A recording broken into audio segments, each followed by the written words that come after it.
pastora de una gran iglesia, patea la imagen de la Virgen diciendo que no significa nada. Pero lo que ocurre después cambia su vida para siempre y nadie podría imaginarlo. Elena siempre había sido vista como una mujer destinada a grandes cosas. Desde muy joven mostró una voz fuerte, una seguridad natural que atraía a las personas. Su talento para hablar en público y su manera de transmitir entusiasmo la llevaron, poco a poco, a convertirse en la pastora más influyente de la ciudad. La iglesia que dirigía, el Ministerio de Vida Plena, se extendía como un faro en medio del bullicio urbano, con paredes modernas, luces brillantes y un escenario que parecía un teatro. Cada domingo miles de personas llenaban el lugar, algunos viajaban desde otras provincias solo para escucharla predicar. Elena caminaba con paso firme entre los pasillos. Todos la saludaban con respeto, algunos con admiración casi devocional. «Dios te bendiga, pastora», repetían una y otra vez. Ella respondía con una sonrisa amable, aunque en su interior empezaba a sentir que ese reconocimiento le pertenecía a ella más que al Creador al que decía servir. Su esposo, Samuel, era un hombre tranquilo, dedicado a los asuntos administrativos de la iglesia. Mientras Elena brillaba en el púlpito, él prefería permanecer tras bambalinas, asegurándose de que todo funcionara con precisión. A veces la miraba con ternura, otras con cierta preocupación. Había notado cómo el éxito y la popularidad estaban inflando poco a poco el ego de su esposa, pero evitaba discutir. Sabía lo fuerte que era su carácter. La hija de ambos, Rebeca, tenía apenas 15 años. A diferencia de su madre, era reservada y sensible. La adolescente observaba con ojos críticos la manera en que la multitud se rendía ante Elena. A menudo preguntaba: «Mamá, ¿de verdad la gente viene a escuchar a Dios o solo a ti?». Elena respondía con una carcajada ligera, convencida de que ambas cosas eran lo mismo. Esa mezcla de éxito y orgullo comenzó a reflejarse en su estilo de predicar. Sus sermones eran apasionados, llenos de frases de impacto, pero poco a poco menos centrados en la compasión y más en la fuerza de su propia autoridad. La congregación lo notaba, aunque la mayoría lo aceptaba con entusiasmo. En su casa, la vida parecía perfecta. Una residencia elegante en un barrio exclusivo, autos nuevos en la cochera, viajes constantes para conferencias internacionales.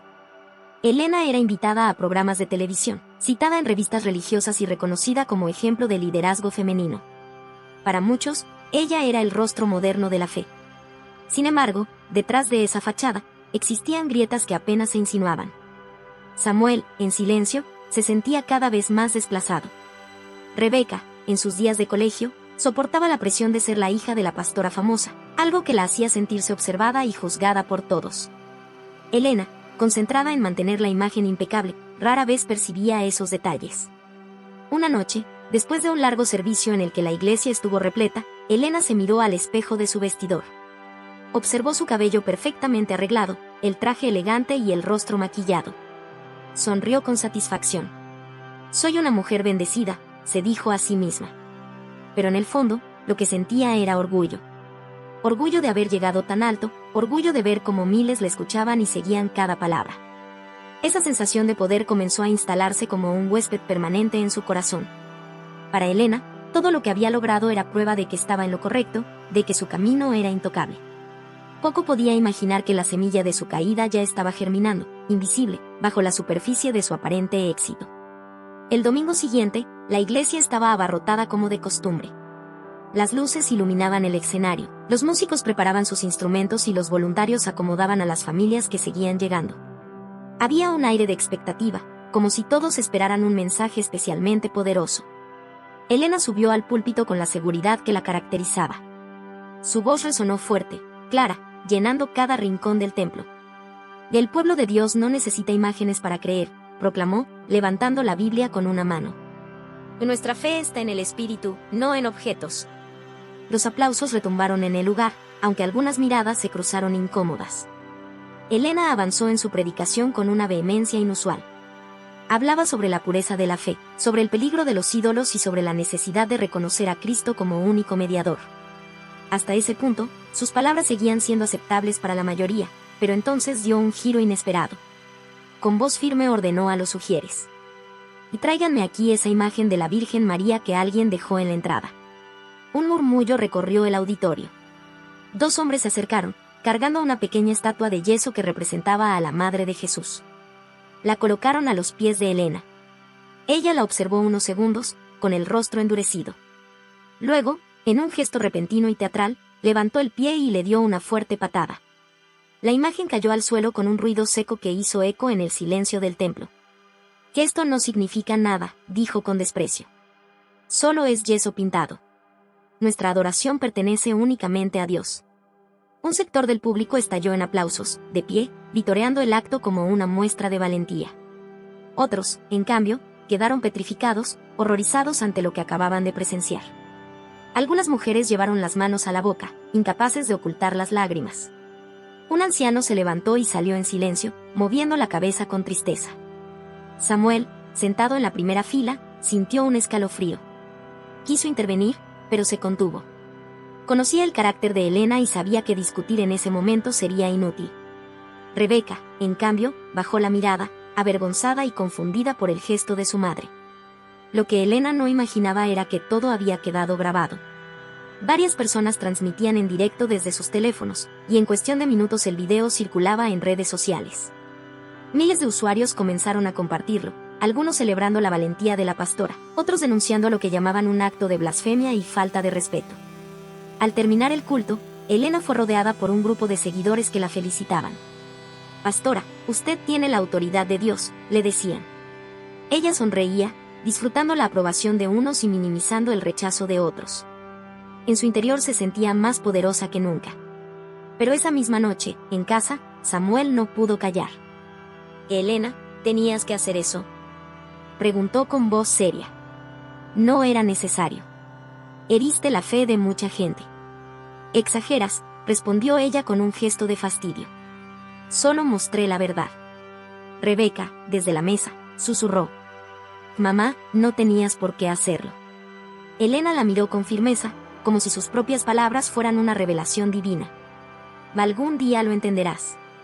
Sin embargo, en el silencio de la madrugada, mientras veía en su teléfono los comentarios divididos sobre el video viral, un leve malestar comenzó a crecer en su interior. No lo reconoció como culpa. Prefirió llamarlo incomprensión. No sabía que esa patada había marcado el inicio de algo que cambiaría para siempre el rumbo de su vida. Los días posteriores al incidente estuvieron cargados de tensión. Al principio, Elena creyó que todo pasaría rápido. Estaba acostumbrada a la crítica, y pensaba que esta sería solo una polémica más. Pero pronto comenzaron a aparecer señales de que algo distinto estaba ocurriendo. Los primeros en reaccionar fueron los miembros más antiguos de la iglesia. Familias que habían acompañado a Elena desde los primeros años dejaron de asistir a los cultos. Algunos enviaron cartas explicando su dolor y decepción, otros simplemente desaparecieron en silencio. Para Elena, acostumbrada a los aplausos y la multitud, ver butacas vacías fue un golpe que intentó minimizar con discursos más enérgicos, aunque en el fondo le dolía. Samuel le mostró los informes financieros. «Los donativos han bajado en un 30% esta semana», dijo con preocupación. «Algunos empresarios han retirado su apoyo». Elena apretó los labios y respondió con tono desafiante. «Dios suplirá. No necesitamos a quienes no tienen fe». Pero esas palabras no convencieron a Samuel. Él veía lo que Elena no quería admitir. El gesto había abierto una herida profunda en la congregación. Rebeca también sufría las consecuencias. En la escuela, sus compañeros la señalaban y se burlaban del video viral. «Tu mamá odia a la Virgen», le gritaban algunos con crueldad adolescente. La joven llegaba a casa con lágrimas contenidas, pero Elena, cegada por su orgullo, prestaba importancia a su dolor. «Debes ser fuerte, hija. Están en contra de la verdad, no de ti», le repetía. Las noches de Elena comenzaron a volverse inquietas. Aunque durante el día se mostraba firme, cuando apagaba las luces sentía un vacío extraño, una incomodidad que no podía definir. Recordaba los rostros dolidos de algunos feligreses, especialmente el de un anciano que se había marchado en silencio. Algo en esa mirada la perseguía, como si escondiera un reproche silencioso. En uno de los cultos siguientes, mientras hablaba con la misma pasión de siempre, notó que su voz no tenía el mismo eco. El público parecía más distante, menos receptivo. Sus palabras ya no despertaban las mismas reacciones. Elena sonrió, levantó la voz, gesticuló más, pero nada logró cambiar la sensación de que algo se estaba resquebrajando. Samuel, desde la primera fila, la miraba con un gesto de tristeza. Sabía que su esposa estaba luchando por mantener una fachada de seguridad, pero dentro de sí empezaba a perder el rumbo. Rebeca, en cambio, ya casi no levantaba los ojos hacia el púlpito. Se refugiaba en su cuaderno de dibujos, desconectada del espectáculo que se desarrollaba frente a ella. Esa noche, al regresar a casa, Elena se encontró revisando los comentarios en internet. Muchos la apoyaban, pero otros la acusaban con dureza. Soberbia, blasfema, arrogante, eran palabras que se repetían. Elena respiró hondo, cerró el celular y murmuró para sí. No entienden, yo estoy en lo correcto. Lo dijo en voz baja, como si quisiera convencerse. Sin embargo, por primera vez en años, dudó de su propia seguridad. Y en esa pequeña duda, imperceptible para todos menos para ella, nació la primera grieta en el muro de su aparente fortaleza. El ambiente en casa comenzó a cambiar de manera visible. Lo que antes era un hogar lleno de risas y planes familiares se transformó en un espacio cargado de silencios tensos y miradas esquivas. Samuel pasaba cada vez más tiempo en la oficina de la iglesia, ocupado en papeles, aunque en realidad buscaba evitar discusiones. Rebeca se encerraba en su cuarto durante horas, escuchando música con los audífonos puestos para escapar del ruido emocional que crecía en la casa. Elena, sin embargo, intentaba mantener la misma actitud altiva. Al llegar a casa después de cada culto repetía frases como: Dios está conmigo, nada me faltará. Pero su tono ya no era el mismo. En su voz había un matiz de cansancio, casi de obstinación. Rebeca fue la primera en explotar. Una noche, mientras cenaban, lanzó los cubiertos con fuerza sobre la mesa. Te estoy harta, mamá. Todos en la escuela me atacan por tu culpa. ¿Por qué tuviste que hacer eso? El rostro de Elena se endureció. Hija, no entiendes. Tenía que mostrar la verdad. No era necesario. Y gritó Rebeca, con lágrimas en los ojos. Me humillan todos los días, y tú ni siquiera lo notas. Samuel trató de intervenir. Elena, escucha a tu hija. Está sufriendo. Pero ella respondió con frialdad. La verdad siempre incomoda. Es mejor que aprenda ahora a resistir. Esa respuesta rompió algo en Rebeca. La adolescente se levantó de la mesa y corrió a su habitación, cerrando la puerta de un portazo. Samuel miró a su esposa con decepción. ¿No ves lo que estás haciendo? Estás perdiéndonos. Elena guardó silencio. En el fondo, aquellas palabras la golpearon, pero su orgullo no le permitió reconocerlo. Los días siguientes no fueron mejores. Samuel comenzó a dormir en el sofá algunas noches. Rebeca evitaba a su madre, apenas la saludaba. El ambiente familiar, antes sólido, se resquebrajaba con rapidez. Una tarde, Samuel decidió hablar con franqueza. Elena, todo esto no está bien. Yo también creo en un Dios vivo, pero no en la forma en que lo estás mostrando. La soberbia te está cegando. Elena frunció el ceño. ¿Soberbia? He dado mi vida por esta iglesia. He trabajado más que nadie.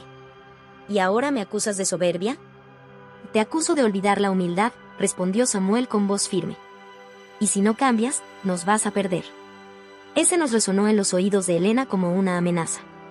Sintió que el suelo se movía bajo sus pies, pero eligió aferrarse aún más a la fachada de fortaleza. Aquella noche, mientras Rebeca lloraba en su cuarto y Samuel permanecía en silencio en el sofá, Elena se quedó sola en la sala, mirando las luces apagadas de la ciudad desde la ventana. El eco de sus propias decisiones resonaba en su interior. No quería admitirlo, pero algo se estaba desmoronando. El hogar que tanto había cuidado con apariencias estaba ahora en ruinas, y ella misma había encendido la chispa que lo consumía. El cansancio comenzó a apoderarse del cuerpo de Elena. Al principio eran pequeños dolores de cabeza que atribuía al estrés. Luego, los malestares se intensificaron, mareos repentinos, punzadas en el pecho y noches interminables sin poder conciliar el sueño. Aunque intentaba ocultarlo frente a Samuel y Rebeca, era evidente que su salud estaba deteriorándose. Durante un culto, mientras predicaba con su tono acostumbrado, sintió un dolor agudo en el abdomen que casi la obligó a detenerse. Disimuló, bebió un poco de agua y continuó, pero la congregación notó cómo su voz perdió fuerza. Algunos fieles intercambiaron miradas de preocupación. Al terminar, Elena bajó del púlpito agotada, con el rostro pálido. Samuel insistió en llevarla al médico. Tras varios exámenes, los resultados no mostraron ninguna enfermedad específica. Estrés y agotamiento, dijeron los especialistas. Sin embargo, Elena sabía que aquello no era normal. Había algo más profundo, algo que la ciencia no podía explicar. De regreso a casa, Samuel le aconsejó descansar, reducir actividades, incluso delegar la predicación. pero ella se negó rotundamente. No puedo detenerme ahora. Si lo hago, la gente pensará que estoy débil. Ya lo estás, Elena, respondió Samuel con seriedad. No es debilidad reconocer tus límites.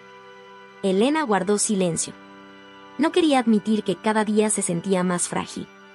En la intimidad de su habitación, pasaba horas despierta, mirando el techo, escuchando los latidos acelerados de su propio corazón. Oraba, pero sus palabras se sentían vacías. Por primera vez, tenía la impresión de que Dios guardaba silencio. Su congregación también comenzó a resentir su desgaste. Los sermones ya no eran los mismos. Antes transmitían energía y pasión, ahora eran repeticiones de frases aprendidas, sin alma. Los fieles lo percibían y poco a poco las bancas se vaciaban aún más. El eco de la gran iglesia parecía burlarse de ella cada vez que miraba desde el púlpito. Rebeca, aún resentida, observaba a su madre con una mezcla de enojo y compasión. Veía sus ojeras, sus manos temblorosas, pero no se atrevía a decir nada.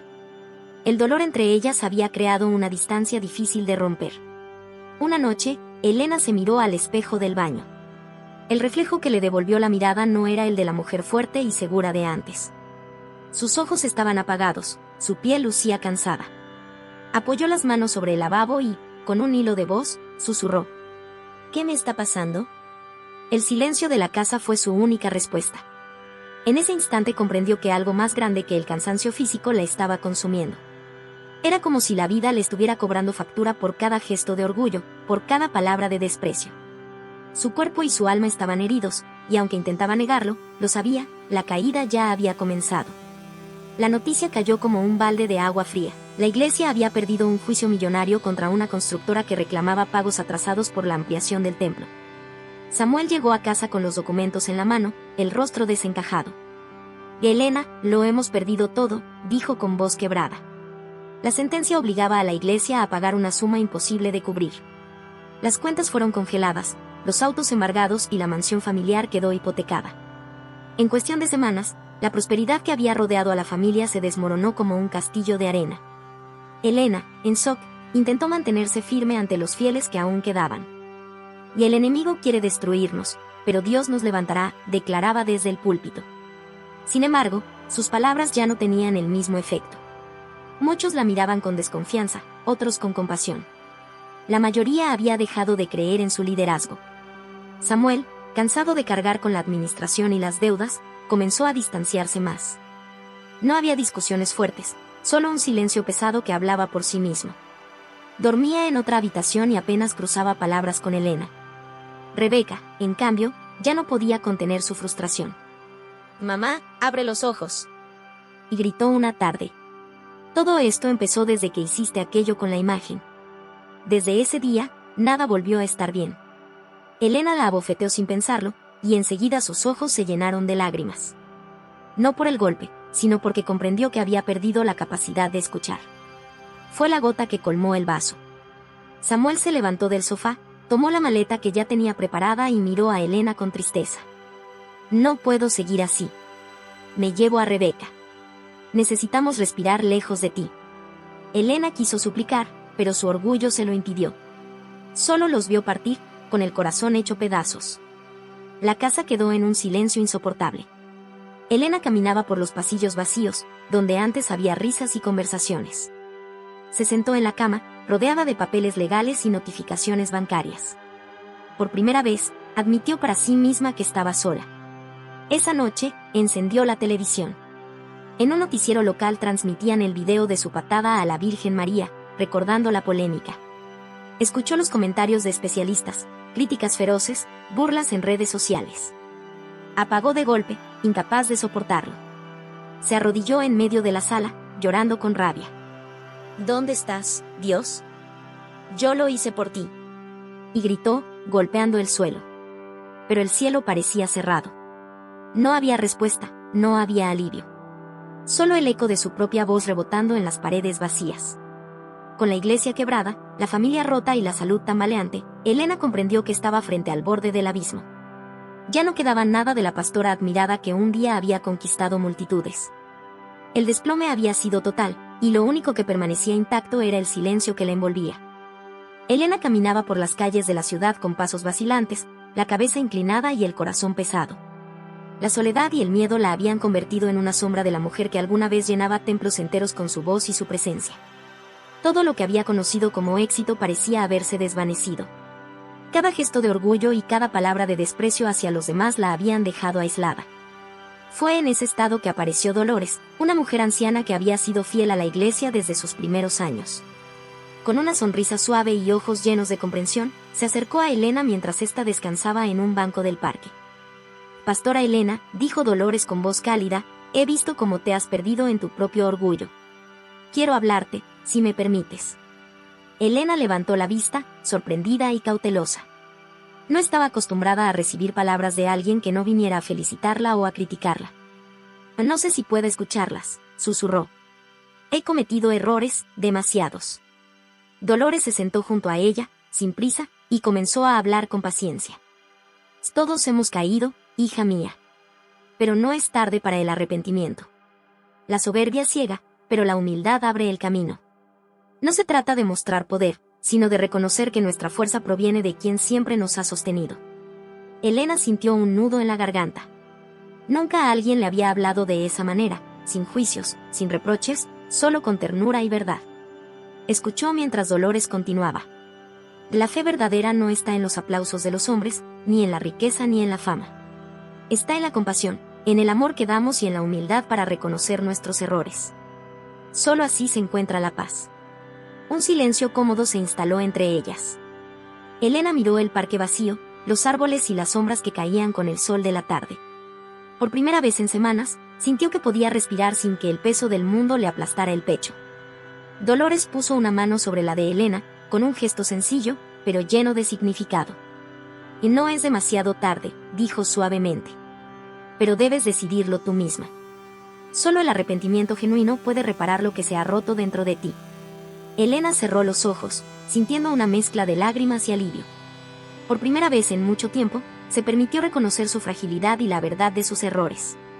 Comprendió que todo el dolor que había experimentado, la soledad, la enfermedad, las pérdidas, era un llamado a mirar dentro de sí misma y buscar la misericordia que había negado. Al despedirse de Dolores, Elena sintió un peso menos sobre su corazón. Caminó de regreso a su casa con pasos más lentos, pero más firmes, sabiendo que un cambio profundo debía ocurrir. No podía borrar el pasado, pero sí podía comenzar a reparar lo que aún quedaba a su alcance, su espíritu, su relación con Dios y, algún día, con su familia. El encuentro con Dolores encendió una pequeña llama de esperanza en Elena, la primera señal de que la misericordia todavía podía alcanzarla, aunque el camino fuera largo y lleno de dificultades. El amanecer llegó con un cielo claro, y Elena se levantó antes de que la ciudad despertara. La noche anterior, tras la conversación con Dolores, no pudo dormir. Cada palabra de la anciana resonaba en su mente, recordándole su orgullo y su falta de humildad. Sabía que debía hacer algo más que reflexionar, necesitaba reconciliarse con Dios de manera tangible. Se vistió con ropa sencilla y caminó sin rumbo fijo hasta una pequeña capilla que había visto en su infancia, un lugar al que había ido pocas veces, pero que siempre le había transmitido calma. Al cruzar las puertas de madera, un olor a incienso y a cera encendida llenó sus sentidos. La penumbra estaba iluminada por los rayos del sol que se filtraban por las vidrieras, proyectando colores suaves sobre el piso de piedra. Elena se acercó a una imagen de la Virgen María que estaba al final de la capilla. Se arrodilló lentamente, sintiendo como sus rodillas temblaban, no por debilidad física, sino por el peso emocional que llevaba dentro. Durante años había ignorado, minimizado y despreciado la fe de otros creyentes, creyendo que su camino era el único correcto. Ahora, en silencio, comenzó a llorar, dejando que las lágrimas fluyeran sin contención. «Señora, Virgen María», susurró, «me equivoqué. Fui arrogante, ciega y cruel. No debí lastimar a nadie ni despreciar lo sagrado. Perdóname». Cada palabra parecía liberar un nudo dentro de su pecho. La tensión acumulada durante meses, la soledad, la enfermedad y la culpa se mezclaban en un llanto que la purificaba lentamente. Se dio cuenta de que el verdadero arrepentimiento no era solo reconocer errores, sino sentirlos profundamente, asumir sus consecuencias y comprometerse a no repetirlos. Mientras permanecía allí, sola en la penumbra de la capilla, sintió una calma que no había experimentado en años. Era como si la luz que entraba por las vidrieras acariciara su corazón, susurrándole que el perdón era posible, que la misericordia estaba al alcance de quien realmente la buscaba. Por primera vez, Comprendió que su orgullo la había alejado de la verdadera esencia de su fe, la humildad y el amor al prójimo. Se levantó lentamente, con el cuerpo cansado pero el espíritu renovado. Sabía que el camino de la reconciliación con su familia y su congregación sería largo, lleno de desafíos, pero por primera vez sentía la certeza de que podía caminarlo con sinceridad. Cada paso que daba en dirección a la salida de la capilla era un recordatorio de que el arrepentimiento genuino podía abrir la puerta a la paz. Elena salió al aire fresco del amanecer, respirando profundamente. La ciudad seguía despierta, indiferente a su transformación interna, pero ella sentía que algo dentro de sí había cambiado para siempre. La pastora que había caído en la soberbia comenzaba a descubrir la fuerza de la humildad. Elena regresó a casa con pasos tranquilos pero decididos. La ciudad seguía su ritmo habitual, ajena a la transformación que ocurría en su interior. La mujer que alguna vez había sido altiva y segura ahora caminaba con humildad, consciente de que la verdadera fuerza no residía en la fama, el poder o los aplausos, sino en la sinceridad del corazón y en la capacidad de reconocer los propios errores. Lo primero que hizo fue escribir una carta a Samuel y Rebeca. En ella expresó su arrepentimiento por la arrogancia que la había llevado a destruir lo sagrado y por el dolor que les había causado con su comportamiento. Les confesó que entendía su sufrimiento y que deseaba, con todo su corazón, reconstruir la confianza perdida. La dejó sobre la mesa, junto a la puerta, y esperó pacientemente que la leyeran. Al día siguiente, Samuel llegó antes de lo habitual a casa. Observó la carta y la mirada de Elena, distinta, más abierta, más sincera. «He leído tu carta», dijo él con voz suave. «Es un buen comienzo. La confianza no se recupera de inmediato, pero veo que tu arrepentimiento es genuino». Rebeca, que había permanecido distante, también leyó la carta. Sus ojos se llenaron de lágrimas, mezclando enojo y alivio. La adolescente comprendió que su madre estaba cambiando, que la mujer altiva que había herido a tantos empezaba a reconocer sus errores. Se acercó y abrazó a Elena con fuerza. «Te perdono, mamá», susurró. «Solo quiero que volvamos a estar bien». Con ese primer paso, Elena comprendió que el camino hacia la reconciliación sería largo. La iglesia, su familia, su salud y su espíritu necesitaban tiempo y dedicación para sanar. Comenzó a reunirse con antiguos miembros de la congregación, admitiendo públicamente su error y pidiendo disculpas sinceras. Algunos la recibieron con brazos abiertos, otros, con escepticismo. Cada encuentro, cada palabra de humildad, fue un ladrillo más en la reconstrucción de su vida. Elena también decidió cambiar su enfoque en la predicación. Sus sermones ya no buscaban aplausos ni reconocimiento, sino transmitir mensajes de amor, compasión y reflexión. Hablaba de la humildad, del valor del arrepentimiento y de cómo incluso las personas más caídas podían encontrar la paz si abrían su corazón a la misericordia. Su salud comenzó a mejorar poco a poco. La serenidad que sentía dentro de sí redujo el estrés que la había enfermado, y los dolores que la habían atormentado comenzaron a desaparecer. Comprendió que su cuerpo reflejaba el estado de su alma. Al sanar el espíritu, el cuerpo también se fortalecía. Elena ya no era la pastora admirada por las multitudes, pero eso dejó de importarle. Había encontrado algo mucho más valioso, una fe auténtica, un corazón humilde y la posibilidad de reconstruir su relación con la familia y con Dios. Cada día era un recordatorio de que la caída enseñaba lecciones que el éxito nunca podría dar. Mientras caminaba por la ciudad en la tarde, con el sol iluminando su rostro, Elena sonrió. Su nuevo comienzo no era solo un regreso, sino un renacer. Aprendió que la verdadera grandeza reside en la humildad y que, aunque el pasado no puede borrarse, siempre hay espacio para reparar, reconciliar y encontrar la paz. La historia de Elena nos recuerda que la soberbia y el desprecio pueden alejarnos de lo que realmente importa, la humildad, la fe y el amor hacia los demás. A veces, los errores y las decisiones impulsivas nos llevan por caminos difíciles, pero siempre hay oportunidad de arrepentirse y reconstruir lo que hemos perdido. ¿Tú qué habrías hecho en su lugar? ¿Habrías actuado con orgullo o habrías buscado la reconciliación a tiempo? Reflexiona sobre esto y cómo aplicarlo en tu propia vida. Si quieres continuar esta jornada de autoconocimiento y descubrir más historias que nos enseñan lecciones profundas, haz clic en el próximo video en la pantalla. Suscríbete al canal para no perderte ningún contenido y acompáñanos en este camino de crecimiento personal. Gracias por tu tiempo, y te deseo un aprendizaje constante y un crecimiento auténtico en cada paso de tu vida.